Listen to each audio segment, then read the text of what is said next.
Fala, meu time! Tudo bem com vocês? Professor Thiago Oliveira aqui, e nesse vídeo nós vamos fazer o seguinte: eu fiz uma apanhada aí, fiz uma seleção aí de questões de estatística que foi cobrado no concurso recentemente do Badesul, Banco de Desenvolvimento do Rio Grande do Sul, concurso esse elaborado pelo Instituto Legale, agora no ano de 2026. Não sem muita enrolação, vamos para o que interessa. Bom, vamos começar com essa questãozinha aqui, pessoal. São vários cargos, tá? Então, peguei de engenheiro, economista, assistente. Então, tá uma mistureba aí de questões. Bom, aqui é o seguinte, vamos lá. Uma agência de fomento possui um orçamento anual de 250 milhões, dos quais 34 milhões são destinados ao desenvolvimento econômico de um projeto social de impacto regional. Buscando ampliar a capacidade de recursos, os analistas da agência submeteram uma proposta a um fundo internacional. A condição estabelecida para a liberação do novo aporte, que o valor total destinado a esse projeto social passe a representar exatamente 20% do novo orçamento anual total da agência. Considere que todos os recursos adicionais obtidos pelos analistas será somado tanto ao orçamento total da agência quanto à verba específica do projeto social para atender à exigência do Fundo Internacional. O valor em milhão de real que os analistas conseguiram a mais para a agência foi de... Observe o seguinte, nós temos 200, nós temos aqui orçamento total, tá? Vou colocar aqui total. Nós temos um total aqui de 250 milhões, perfeito? Só que desses 250 milhões, nós temos aqui 34. Cadê onde foi informado aqui, ó? Em algum lugar estava. Aqui nós temos 34 milhões que são para projetos social. Perfeito? Perfeito. Ele sugeriu um aporte de 20% sobre o valor. Então, basicamente, nós vamos ter o seguinte: nós vamos ter 250 mais um aporte, né? Tudo isso aqui adicionado a 20%. Se é 20%, vamos colocar aqui 0,2 mais o que? Mais X, que é esse aporte aqui. Bom, então somando, fazendo o seguinte: se eu pegar esse 250 mil mais X, que multiplica 0,2, isso aqui vai ter que se igualar então aos 34 mil mais o valor arrecadado. Então, mais 34 mais X. Perfeito? O que nós podemos fazer aqui? Ó? Esse 0,2 eu vou multiplicar por 250, é só fazer uma setinha aqui para vocês não se perderem. Eu vou pegar 20% de 250 e 20% de X. Bom, fazendo essa continha aqui, 250 aqui multiplica 0,2, 2 vezes 25 vai dar 50. Esse zero aqui vai vir para cá, uma casa depois da vírgula, da direita para a esquerda, uma casa. Então, encontramos aqui um resultado igual a 50. Mais 0,2 que multiplica x, vamos ficar com 0,2x. Isso aqui é igual a 34 mais x. Ó, só lembrando que o x vai ser o valor aqui a qual foi arrecadado a mais. Bom, o que nós podemos fazer aqui, pessoal? A gente não vamos trabalhar com esse valor aqui negativo, tá? Então, esse valor aqui se foi arrecadado a mais, não faz sentido esse valor ficar negativo. Então, nós vamos deixar esse x aqui quietinho na dele, tá positivo, e nós vamos fazer o seguinte: eu vou deixar o 50 aqui quietinho na dele, esse 34 que está positivo, eu vou passar para o outro lado do sinal, daí ele vai vir negativo. E esse 0,2x que está positivo, eu vou passar para o outro lado do sinal, só que daí ele vai vir negativo. Então, ó, ficamos com x menos 0,2x. Bom, 50 menos 34, essa conta é fácil, isso aqui vai ser igual a 16, isso aqui vai ser igual a x menos 0,2. Como eu sempre falo, vocês não estão vendo, mas todo número é multiplicado por 1, tá? Então, assim como 0,2 está multiplicando x, todo número é multiplicado por 1. Vamos lá, você não tem 22 anos, você tem 22 que multiplica 1. Você não tem R$ 1.000 na sua carteira, você tem R$ 1.000 que multiplica 1. Só que como todo número é multiplicado por 1, todo número multiplicado por 1 é igual a ele mesmo, então a gente nunca fala 20 vezes 1, 1 milhão vezes 1, não, a gente simplesmente fala 20, 1 milhão e assim sucessivamente. Mas aqui esse 1 vai entrar em evidência, por que ele vai aparecer? Porque se você calcular 1 menos 0,2, ó, 1 menos 0,2. Olha só que interessante, 0 menos 2 não dá, pega emprestado, aqui fica 0 e aqui fica 10. 10 menos 2 é igual a 8, vírgula embaixo de vírgula, 0 menos 0 é igual a 0. Então, x menos 0,2, ficamos com 0,8x. Bom, o que nós podemos fazer aqui? Podemos deixar esse 16 aqui quietinho na dele. Esse 0,8 que está multiplicando x, nós vamos passar para o outro lado do sinal, só que daí ele vai passar dividindo. Então, isso aqui é igual a x. Perfeito? Bom, eu não sei fazer divisão com vírgulas. Então, para a gente não morrer na praia, eu vou fazer o seguinte. Eu vou multiplicar em cima e embaixo por 10. Por que por 10? Porque 10 só tem um zero. Então, esse 10 aqui é capaz de matar essa vírgula aqui. Então, 16 multiplicado por 10, nós vamos ficar com 160. 0,8 multiplicado por 10, nós vamos ficar com 80. Bom, eu sei que 2 vezes 8 dá 16, para 16, zero. E esse zero que sobrou vai vir para cá. Então, acabamos de encontrar que um x é igual a 20. Então, a quantidade arrecadada a mais foi de 20 milhões. Portanto, o gabarito dessa questão é a alternativa D. Agora, por aqui, não, porque tem mais uma questãozinha aí para a gente poder brincar. A qual fala o seguinte. O Comitê de Avaliação de Risco de uma agência de fomento é composto por 10 membros. Opa! Nós temos aqui um total de 10 membros, sendo 6 economistas, 6 economistas e 4 especialistas em engenharia. Então, em engenharia nós temos um total de 4. 6 mais 4 é exatamente 10, conforme ele falou aqui.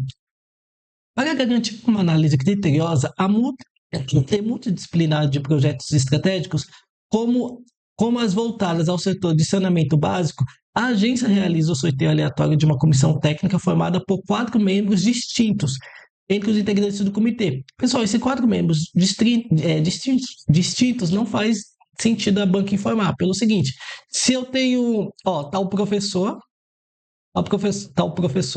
tá você aí do lado, e assim sucessivamente. Então, eu tenho A, B e C. Pessoal, se A já está no grupo, não tem como A estar no grupo novamente, tá? Então, por exemplo, se eu já pertenço a um grupo, não tem como eu pertencer ao grupo. Então, na verdade, se tem 10 pessoas e eu faço parte das 10, eu já fui sorteada, não tem como eu fazer parte novamente, assim como você. Se você já está no grupo, não tem como você pertencer 2 vezes.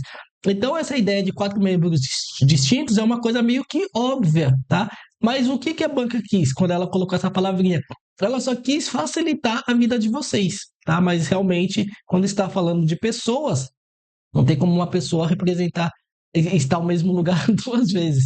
Bom, mas vamos continuar. Dentre os integrantes do comitê, considerando que todos os membros têm a mesma probabilidade de serem selecionadas e que a escolha é feita de forma aleatória, deseja-se avaliar a composição dessa comissão sob o ponto de vista da diversidade de formação acadêmica. Com base nisso, qual a probabilidade de que essa comissão seja formada por pelo menos um engenheiro e 4 economistas? Bom, aqui é uma questão de probabilidade, tá? A banca não deixou claro, mas aqui é uma questão de probabilidade. Probabilidade, nós vamos pegar o número de casos favoráveis e vamos dividir pelo nosso espaço amostral. Só que, pessoal, calcular essa probabilidade aqui vai ficar muito mais cansativo do que você imagina. Então, nós vamos pedir uma ajuda para essa probabilidade, porque nós vamos trabalhar com probabilidade complementar. O que é a probabilidade complementar? Nós sabemos que a probabilidade nós vamos pegar a probabilidade total menos aquilo que a gente não quer. Então, na verdade, eu vou trabalhar com aquilo que eu não quero, vou trabalhar com aquilo que eu não quero, depois eu vou pegar a probabilidade total menos isso que eu não quero que aconteça, tudo bem? Bom, ficou meio confuso, né? Vamos na prática. Primeiramente, nós temos 10 membros, desses 10 nós vamos selecionar 4 membros. Então, nós vamos ter uma combinação de 10, 4 a 4. Perfeito? Bom, e o que eu não quero? O que a banca não quer? A banca não quer que a comissão seja formada todos por economistas, né? Então, nós temos 6, não quer 4 economistas, e a banca também, ou a banca também não quer que tenhamos aqui, nós temos 4 engenheiros e a comissão seja formada por todos os engenheiros. Isso a banca não quer.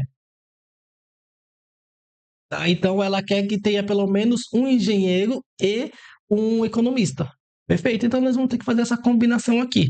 Então, fazendo essa combinação de 6, 4 a 4, eu vou fazer 6 vezes 4 vezes 3 vezes 2, dividido por 4 vezes 3 vezes 2 vezes 1. Esse 4 corta com esse 4, esse 3 com esse 3, esse 2 com esse 2. Bom, ficamos com combinação de... Não, peraí, tá errado. Ô, professor, você tá me deixando maluco, é? Aqui nós vamos ter o seguinte, aqui nós vamos ter 6 vezes 5 vezes 4 vezes 3 dividido por 4 vezes 3 vezes 2 vezes 1. Agora é assim, esse 4 eu corto com esse 4, esse 3 com esse 3, 2 dividido por 2 é 1, 6 dividido por 2 é igual a 3. 3 vezes 5 é igual a 15. Você já pode até colocar aqui, ó, 15.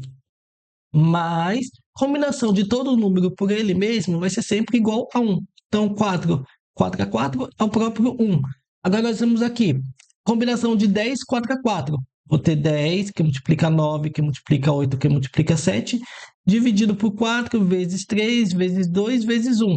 4 dividido por 4 é 1, 8 dividido por 4 é igual a 2. Esse 2 eu corto com esse 2, 3 dividido por 3 é igual a 1, 9 dividido por 3 é igual a 3. Então, ficamos com 3 vezes 7 dá 21. 21 vezes 10 vai dar 210. Então, cuidado, que aqui nós estamos calculando aquilo que a gente não quer, tá? Aquilo que a gente não quer, já vou explicar para vocês. Então, o que a gente não quer, então? Então, a gente não quer essa probabilidade aqui de 15 mais 1, 16, 16 por 210. Nós não queremos isso. Então, nós vamos pedir ajuda para a probabilidade complementar. A probabilidade complementar, você vai pegar a probabilidade total, que nós sabemos o total de casos aqui é 210, menos aquilo que eu não quero, que são esses 16, dividido então por 210. 210 menos 16 vai dar 194, né? 210 menos 16. 0 menos 6 não dá, pega emprestado. Aqui fica 0, aqui fica 10. 10 menos 6 é igual a 4. 0 menos 1 não dá, pega emprestado. Aqui fica 1 e aqui fica 10. 10 menos 1 é igual a 9. 1 menos 0 é igual a 1. Então, ficamos com 194 dividido por 210. Essa aqui já é a nossa probabilidade. Tem nas alternativas 194? Não tem. Sabe por que não tem? Porque a banca ela simplificou, que aliás é muito comum simplificar questões de probabilidades. Bom, o que ela fez? Ela dividiu em cima e embaixo por 2. Quer ver? Ó? 194 dividido por 2, eu sei que 8 vezes... 8 não, 9. 9 vezes 2 dá 18. Para 19 falta 1. Desce esse 4 aqui. 7 vezes 2 dá 14. Para 14 é 0. Então, aqui vai ser igual a 97. E 210 dividido por 2, eu sei que 10 vezes 2 dá 20. Para 21 falta 1. Desce esse 0 aqui. Eu sei que 5 vezes 2 dá 10. Para 10, 0. Encontramos 97 por 105. Será que tem nas alternativas? Tem, ó. 97 por 105. Logo, o gabarito dessa questão é a alternativa B. Pessoal, então já resolvemos aqui uma questãozinha. Qual fala praticamente a equação aqui do primeiro grau, né? E aqui uma questãozinha sobre probabilidade. Vamos dar continuidade, vamos para a questão número 28 dessa prova. A qual fala o seguinte: por que está pulando? De 25 pulou para, de 22 pulou para 25, de 25 pulou para 28. Porque, na verdade, são questões dentro da matéria de raciocínio lógico que a gente consegue utilizar tranquilamente dentro da parte de estatística. Então, por isso que houve esses saltos. O que não tem relação com estatística, eu acabei ignorando, tá? Então, foi isso que aconteceu.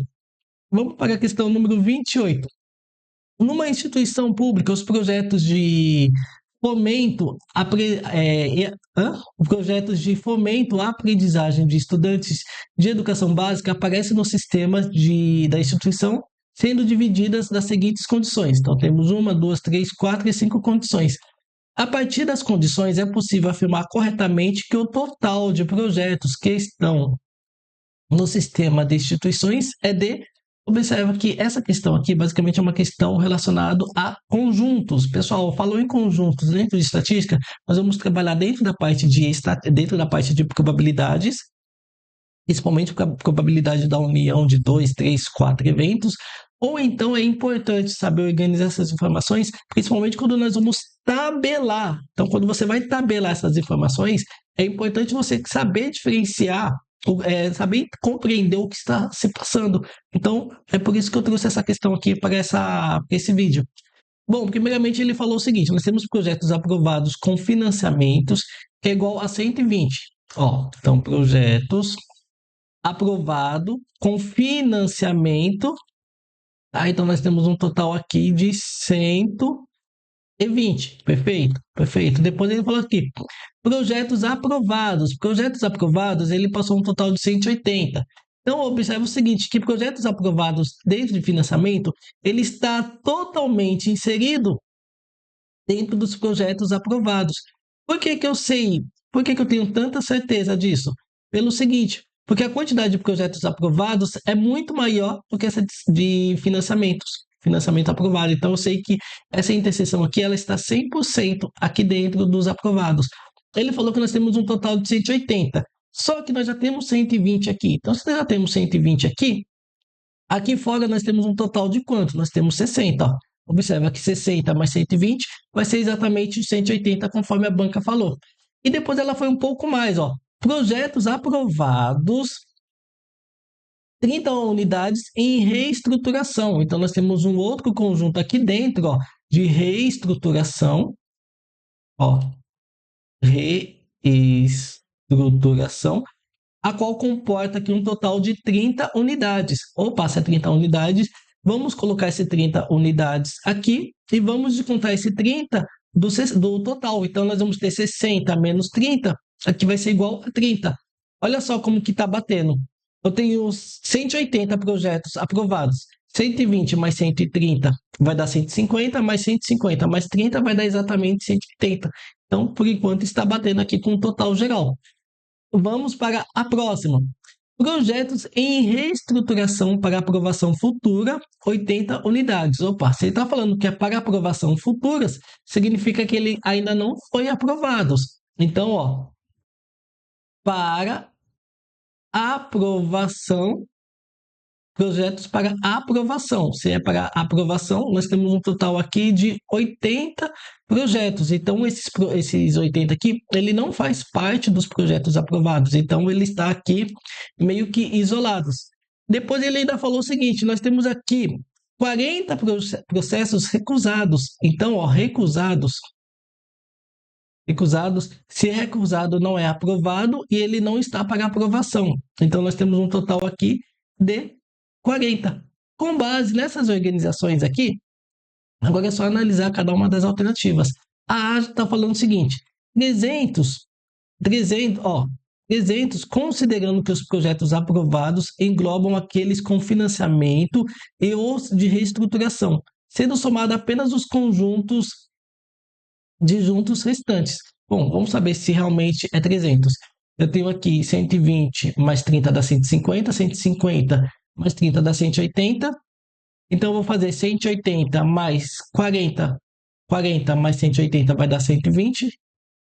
Então, aqui nós vamos ficar 0. 8 mais 2 dá 10. Coloco 0 e sobe 1. 1 mais 1 dá 3. Realmente, nós temos um total de 300 projetos, tá? E dentro dos 300 projetos, nós temos aqueles que são disjuntos. O que são disjuntos? São aqueles projetos que estão para aprovação e os projetos recusados. Então, a gente consegue perceber que, de cara, aqui o gabarito dessa questão é a alternativa A.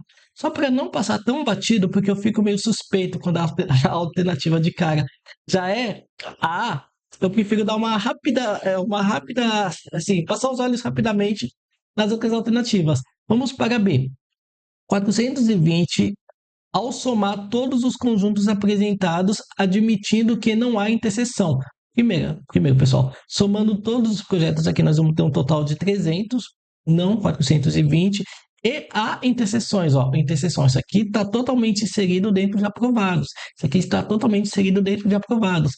Então, só nesse enunciado aqui, nessa alternativa, nós temos 2 erros. Alternativa C. 260 ao excluir os projetos aprovados em reestruturação total e somar apenas os projetos não sobrepostos. Então, ó, ele quer que exclui os projetos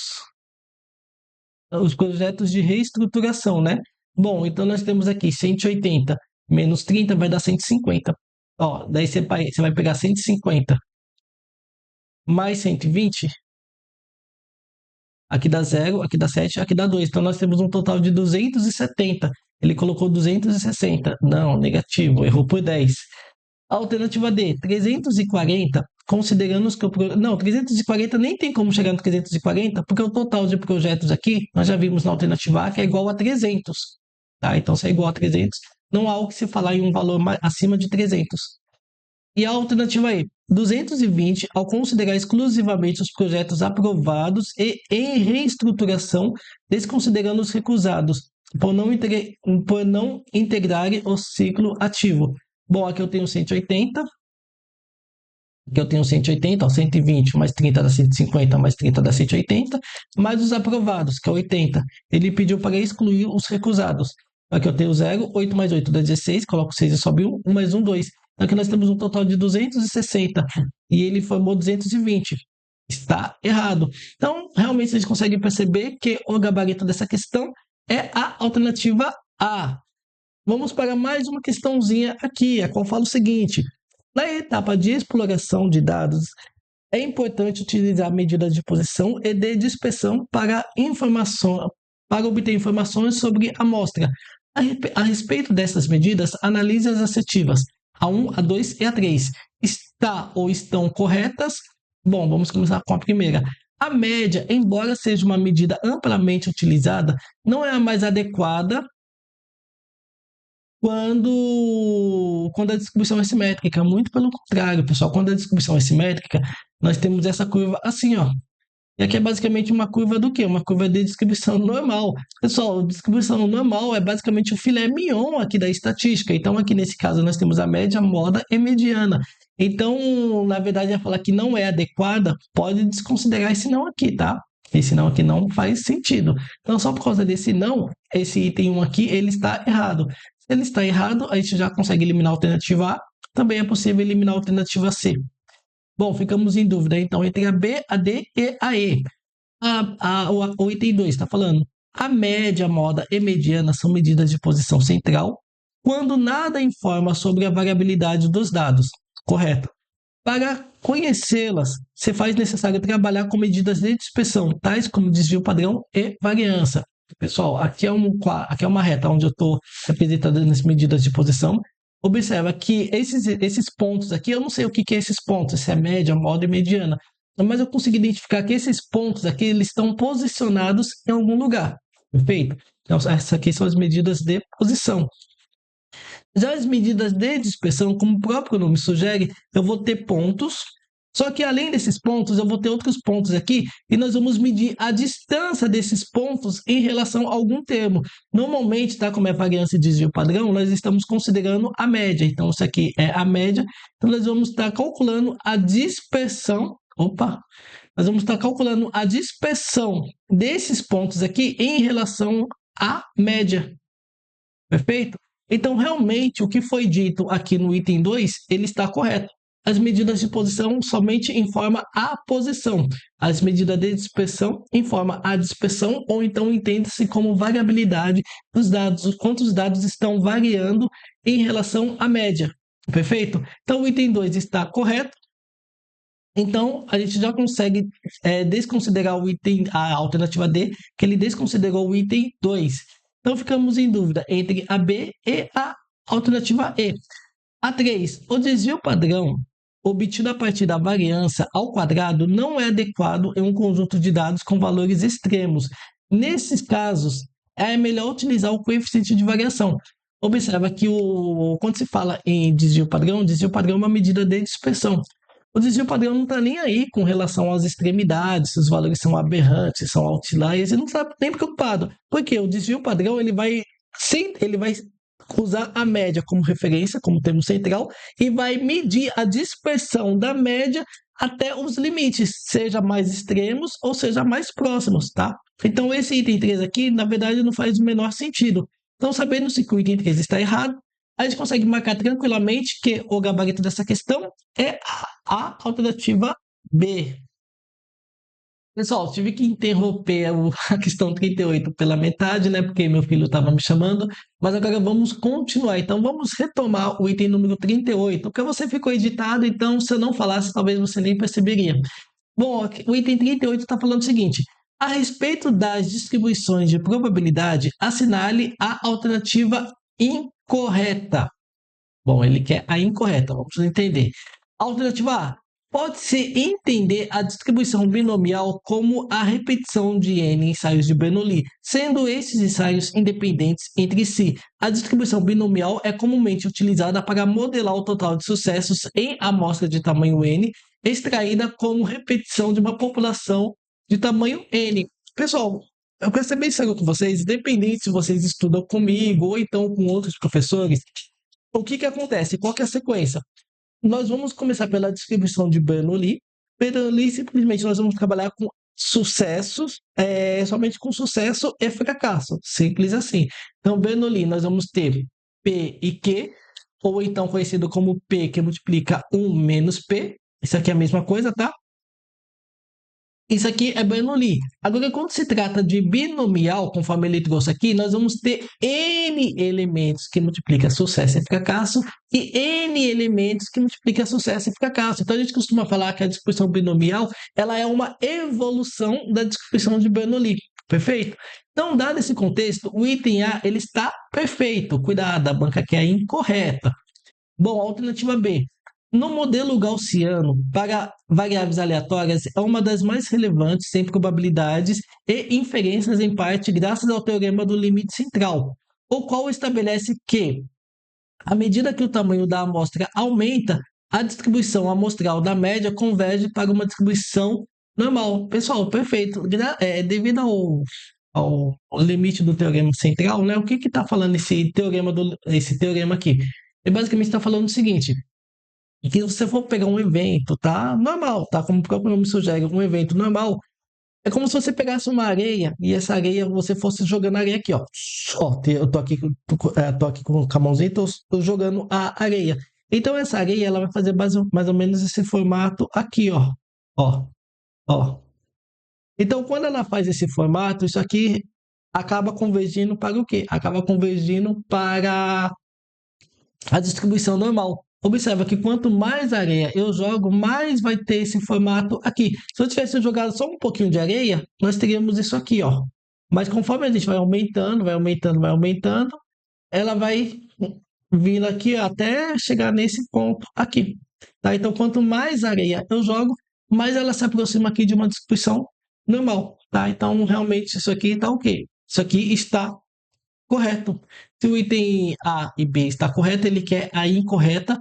Vamos continuar. Enquanto as distribuições normais e t de Student se aplicam às variáveis aleatórias contínuas, a distribuição binomial se aplica às variáveis aleatórias discretas.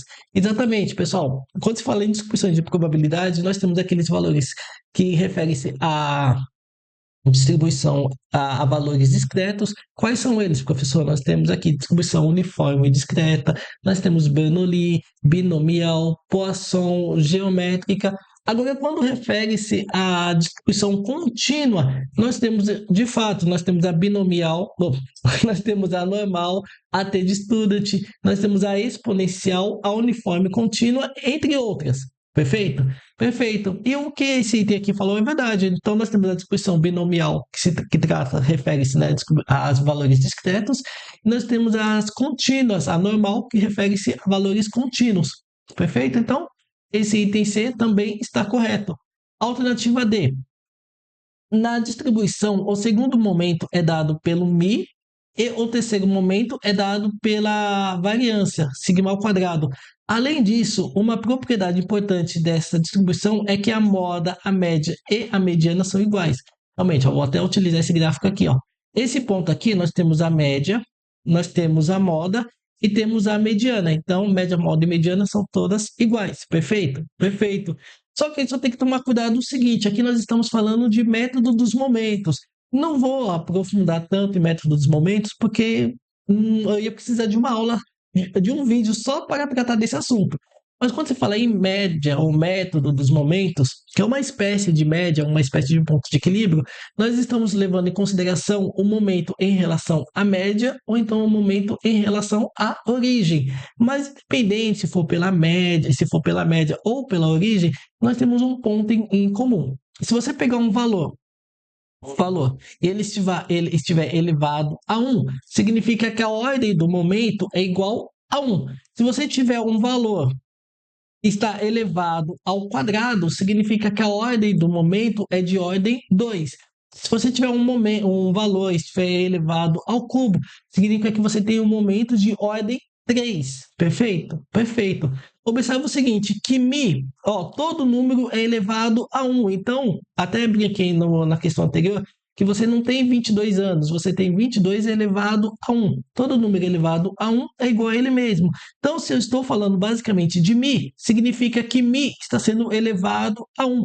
Agora, o sigma, se o sigma ao quadrado acaba se tornando a variância, então esse sigma aqui elevado ao quadrado refere-se à ordem 2, tá? Então, a banca ela meio que inverteu. Então, nós temos aqui o nós temos o que está... cadê? Deixa eu só ler. O segundo momento é dado por Não. O primeiro momento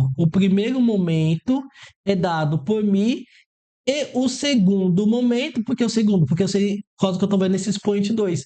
O segundo momento é dado pelo sigma ao quadrado. Perfeito? Então, na verdade, o item D está errado por conta disso. Já esse finalzinho está certo. Média, moda e mediana e uma distribuição normal são iguais.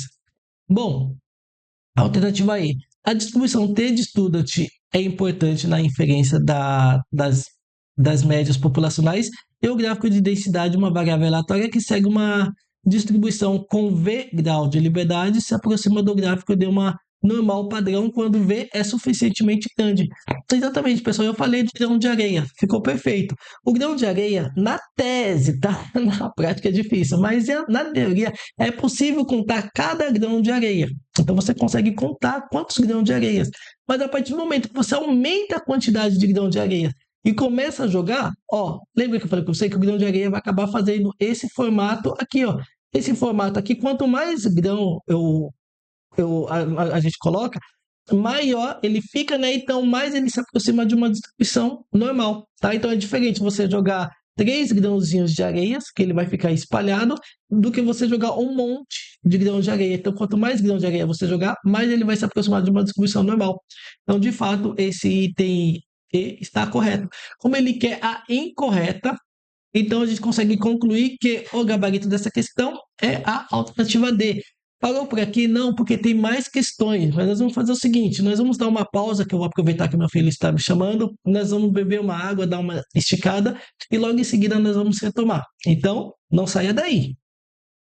Bom, vamos dar continuidade às nossas questões. Vamos para a questão número dessa prova aqui, a questão número 40, que fala o seguinte: considerando as premissas básicas de um modelo de regressão linear e os problemas decorrentes do relaxamento de tais premissas, assinale a alternativa correta. Pessoal, na verdade, essa questão nem deveria estar aqui, porque isso aqui é uma questão de econometria. Pelo menos nesse vídeo aqui, eu quero focar mais na parte de estatística, mas a gente consegue responder tranquilamente que o gabarito dessa questão é a alternativa A, pelo seguinte: algumas das possíveis causas de heterocidasticidade são a presença de dados discrepantes e de erros de especificação do modelo de regressão. Pessoal, quando você fala em modelo de regressão linear, aqui basicamente nós estamos falando em heterocidasticidade. Existem vários exemplos, tá? Mas o exemplo que eu mais gosto de utilizar é o formato de funil. E pode ser esse funil aqui, ou pode ser um funil invertido, mas eu quero que vocês compreendam o seguinte, que nesse funil aqui, ele não possui uma variância constante, muito pelo contrário.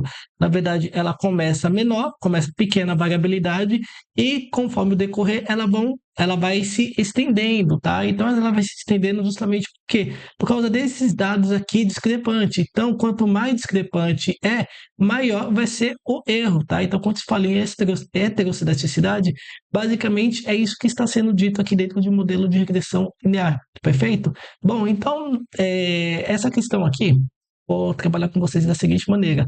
Em breve, tudo indica que vamos ter o concurso do Banco Central. O concurso do Banco Central é cobrado a disciplina de econometria. Econometria, né, eu costumo brincar que é uma junção de economia com estatística. Apesar de nós trabalharmos com bastante cálculos, é uma ciência social. Então, ela é bem interessante porque ela acaba complementando essas partes de estatística que nós aprendemos em essa parte, né, de a gente acaba aprofundando ainda mais os conceitos de estatística. A verdade é essa. Mas então esse assunto vai ficar para um próximo vídeo. Vamos ficar então com o gabarito dessa questão, alternativa A. Bom, vamos então para a próxima questão, a qual fala o seguinte: tendo em conta a teoria de teste de hipóteses, analise os excertos a seguir. Então, temos 1, 2 e 3. Estão corretos ou corretas? Vamos analisar a primeira parte. Para uma variável x associada a certa população, para testar se o verdadeiro valor do parâmetro θ e θ0, o primeiro passo é estabelecer a hipótese nula e a alternativa. Exatamente, pessoal. Quando se fala em hipótese nula, basicamente podemos até utilizar esse gráfico gaussiano aqui, onde nós temos a área de aceitação e nós temos a área de rejeição. Tudo bem? Então está perfeito. Então não tem o que se discutir, essa primeira parte está ok. Sabemos que a primeira parte está ok, é possível eliminar a alternativa C, que ela desconsiderou. Então essa é a parte 1. Depois ele continua. No teste da hipótese, deseja-se evitar dois possíveis erros. O erro do tipo 1, que consiste em não rejeitar H0 quando ela é falsa, e o erro do tipo 2, que implica em rejeitar H0 quando é verdadeira. Cuidado, aqui nós vamos ter que montar nossa tabelinha, tá? Nossa tabelinha diz o seguinte: diante de uma hipótese, ou você aceita, tá? Ou você... Opa, deixa eu só colocar aqui. Ou você aceita, ou você rejeita. Não tem como você aceitar e rejeitar uma hipótese ao mesmo tempo. É claro que eu estou... Opa, deixa eu só ligar o computador na tomada, peraí. Senão, olha, ia parar aqui na metade. Bom, só que assim, quando eu falo aceitar, tecnicamente o correto é não, não rejeitar, tudo bem? Só que não rejeitar e aceitar basicamente querem dizer a mesma coisa, mas eu utilizo aceitar, mas tecnicamente o correto é não rejeitar. Perfeito. Bom, e a hipótese, ela só tem duas possibilidades. Ou ela é verdadeira, ou ela é falsa. Não tem como uma hipótese ser verdadeira ou falsa, assim como não tem como você aceitar e rejeitar ao mesmo tempo uma hipótese. Perfeita? Se você aceitou uma hipótese e essa hipótese é verdadeira, ok, você tomou a decisão correta. Se você rejeitou uma hipótese, dada que essa hipótese é falsa, perfeito, você também tomou uma decisão correta. Isso aqui é conhecido como 1 menos beta, também chamado de poder do teste. Agora Agora o problema está aqui, ó. Como assim, professor? Bom, quando você rejeita uma hipótese, dada que essa hipótese ela é verdadeira, você acaba cometendo um erro do tipo 1. Erro do tipo 1, também conhecido como alfa ou então nível de significância. Perfeito?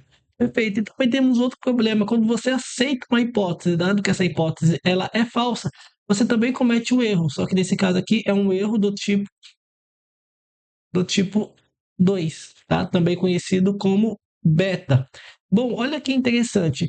Nessa segunda parte, a banca meio que inverteu, ó. No teste da hipótese, deseja evitar dois possíveis erros. O erro do tipo 1, ok, que consiste em rejeitar H0 quando H0 é verdadeiro, ó, você vai rejeitar H0 quando ele é verdadeiro, e o erro do tipo 2 que implica em aceitar, ó, você vai aceitar uma hipótese, dada que essa hipótese ela é falsa.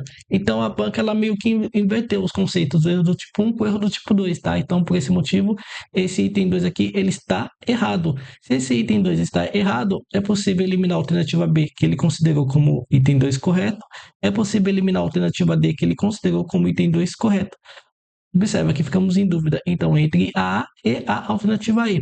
Bom, aqui está falando o seguinte: seja alfa, ó, o que é alfa? O erro do tipo 1 ou então nível de significância.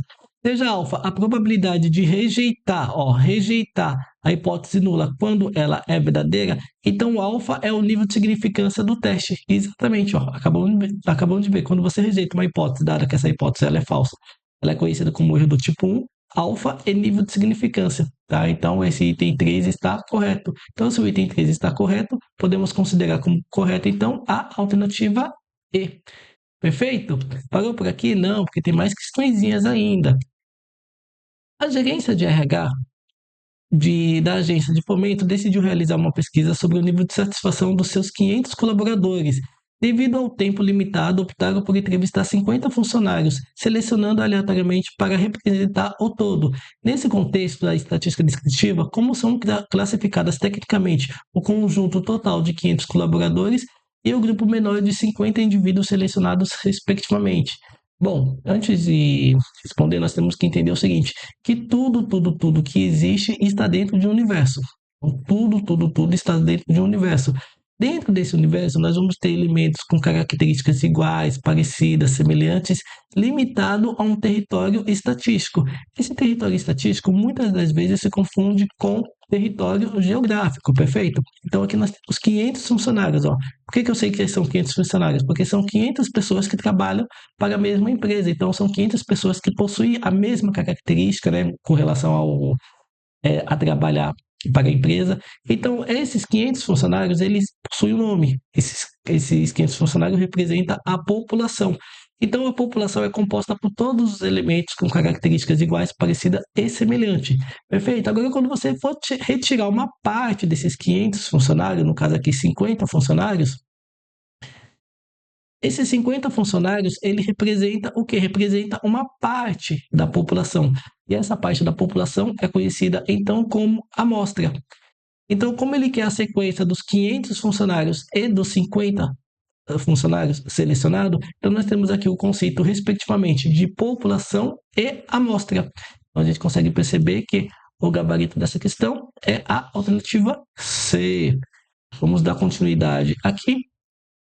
Um setor de agência de fomento analisa processos de crédito. De um lote de 100 processos, sabe-se que 80 estão devidamente instruídos e 20 apresentam pendências documentais.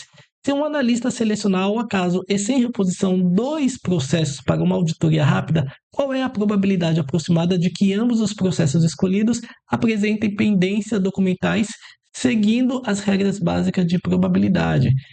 Quando se fala em probabilidade, não podemos esquecer que probabilidade é praticamente o número de casos favoráveis sobre o nosso espaço amostral, sobre o total. Observe o seguinte, pessoal, que o total, a princípio, nós temos 100.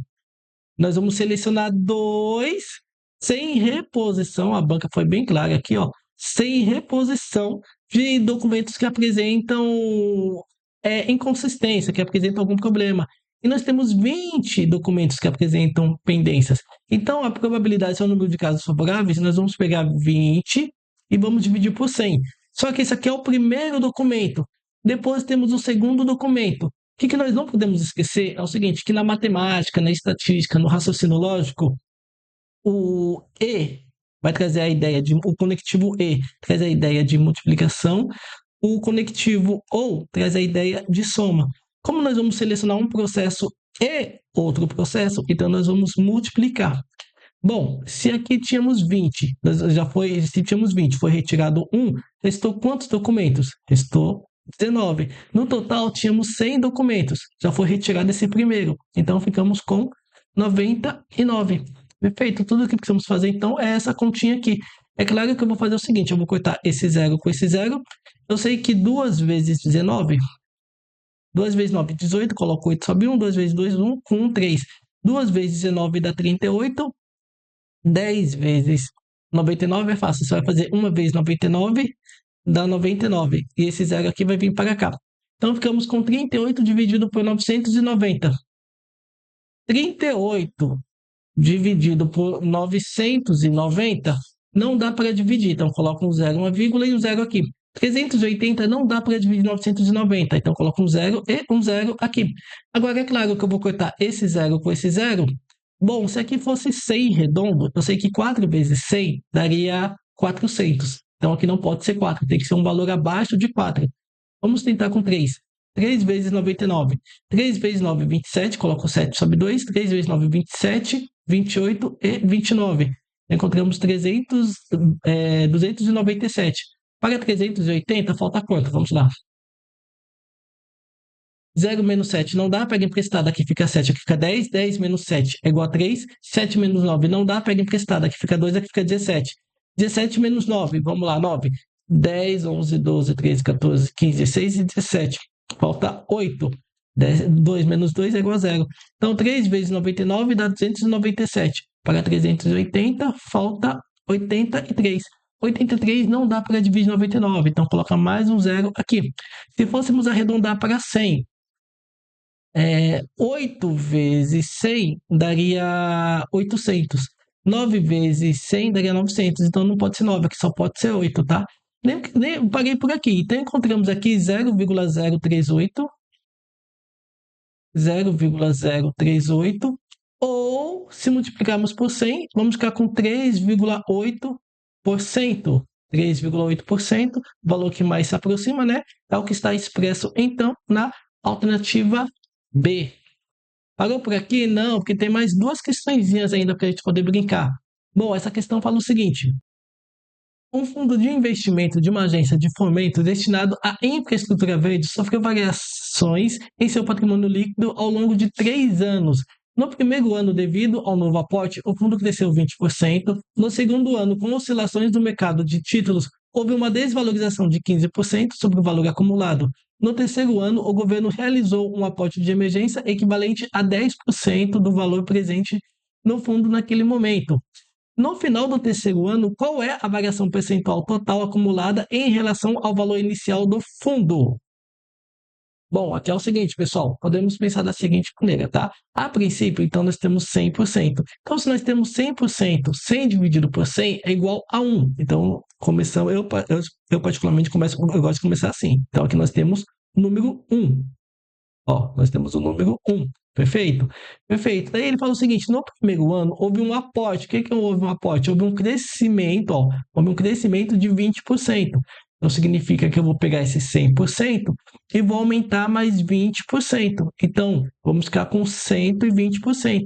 120% dividido por 100, isso aqui equivale a 1,2, perfeito? Então, eu vou pegar esse 1,2 e vou multiplicar ao anterior. Então, 1 vezes 1,2 é o próprio 1,2. Então, tivemos um crescimento aqui, ó, subiu para 1,2, perfeito? Deixa eu só, ó, colocar uma linha aqui, só para a gente entender que, então, aqui é a nossa base. Qualquer valor acima, abaixo dessa linha aqui, fica negativo, e qualquer valor acima continua positivo. Não é obrigatório isso aqui, eu gosto de colocar só para poder me orientar.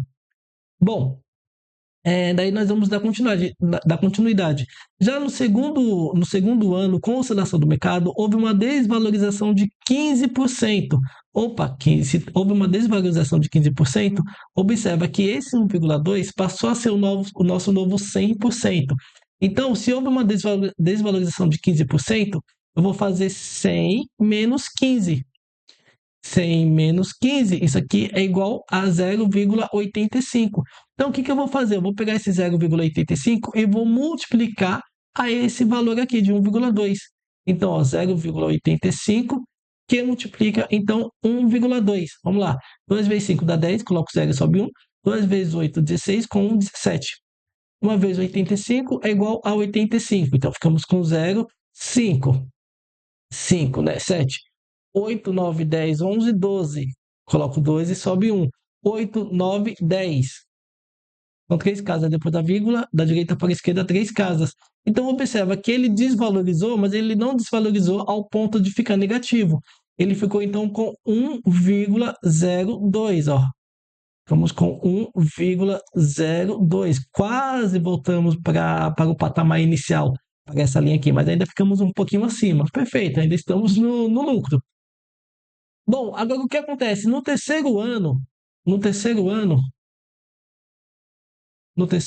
Cadê? No terceiro ano, houve um aporte. Se houve um aporte, houve um crescimento, tá? Então, ele cresceu aqui quanto? Ele cresceu 10%. Então, nós vamos pegar esse 100% mais uma vez. E agora, se houve um crescimento, então nós vamos somar. Então, vamos somar mais 10%. Então, vamos ficar com 0, com 1, com 1. 110%, ou se dividirmos por 100, vamos ficar com 1,1%. Então, esse 1,1% vai multiplicar, então, esse 1,02. Ó, 1,02 que multiplica 1,1. 1 vezes 102 é 102. Uma vez 102 é 102. Então, ficamos com 2, com 2, com 1 e com 1. São três casas depois da vírgula, da direita para a esquerda, três casas.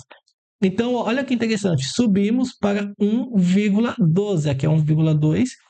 1,12. Ó, 1,12. Perfeito? Pagamos por aqui. Então, isso aqui é basicamente o espaço gráfico de linhas, onde mostra a evolução das oscilações. Perfeito? Então, pagamos aqui em 1,2, ou se multiplicarmos por 100, vamos ficar com 112%. Se pegarmos 112% menos a oscilação inicial, 112% menos 100%, isso aqui equivale, então, a 12%. Então, observa que nesse período total, tivemos, então, um valor positivo, tá? De 12%, 12,2% a mais. Aqui é 12,2%.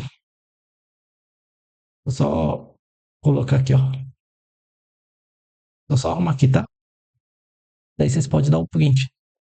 Ó, ficamos, então, com ou 12,2%.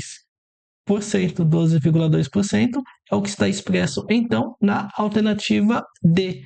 Pessoal, vamos para a última questãozinha, a qual fala o seguinte: um sistema de uma agência de fomento faz um sorteio automático quando dois projetos que pedem financiamentos empatam na pontuação designada. Para decidir qual dos dois receberá fundos, o sistema analisa a pontuação e insere nome de projetos em um banco de dados que funciona como uma moeda virtual. Um lado contém o projeto A e o outro lado o projeto B. Pessoal, se fosse na nossa moeda convencional, seria o cara ou coroa. Depois joga essa moeda virtual para cima 5 vezes. Nossa, informação importante, 5 vezes. Sendo o ganhador o projeto que tiver o lado para cima aparecendo mais vezes. Considerando as informações apresentadas, é correto dizer que as condições do sistema pode gerar. Bom, aqui é o seguinte: eu vou ter a primeira moeda, né, o primeiro lançamento, são 5 lançamentos, ó, 1, 2, 3, 4 e 5. Então, eu vou ter primeira moeda e nós vamos multiplicar, e segunda moeda, e terceira moeda, e quarta moeda, e quinta moeda. Só isso, eu vou fazer 2 vezes 2 dá 4, 4 vezes 2 dá 8, 8 vezes 2, 16, 16 vezes 2, 32. Então, nós temos 32 sequências diferentes. Portanto, o gabarito dessa questão é a alternativa B. Confesso que eu ainda não consegui garimpar todas as questões do concurso da Badesul, tá? Mas conforme for aparecendo, eu vou fazer questão de resolver os exercícios aqui passo a passo, comentado, como eu sempre faço, tudo bem? Pessoal, paramos por aqui, foi um prazer e nos vemos então nos próximos exercícios. Até mais!